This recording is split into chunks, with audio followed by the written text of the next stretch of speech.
Do you own an investment property and want to know how much, if any, of the cash flow you can use as qualifying income on a new mortgage loan? Well, it depends. There are several answers to this question. Let's take a look at some of them. If you just recently added an investment property to your portfolio and don't have any rental income on your most recently filed federal tax return, we will use 75% of your gross rents as qualifying income to help offset the mortgage payment for that property.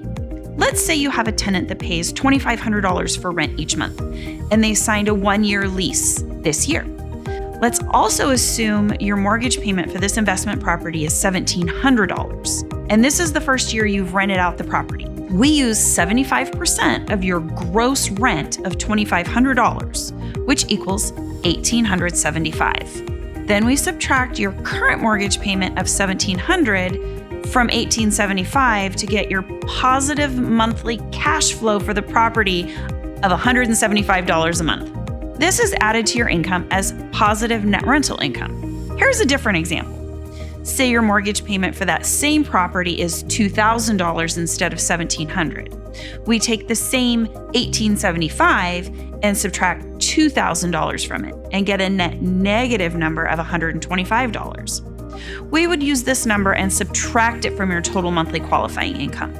Now, what if you had a rental property for some time and have had it continually rented out and that income is on your annual federal income taxes? We do that calculation a little differently. We look at your rental income tax schedule and start with your total gross rents for the year.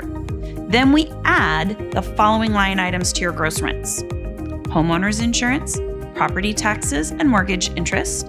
And if you have HOA dues and note them on your federal tax return, we will also add those back in. If there's any depletion or depreciation, we will also add that to the gross rents. Then we subtract your total expenses and then divide the remaining number by how many months the property was rented for the year. In this example, we would be 12 months. Then we subtract your current mortgage payment and get either a net positive or net negative rental income for that rental property.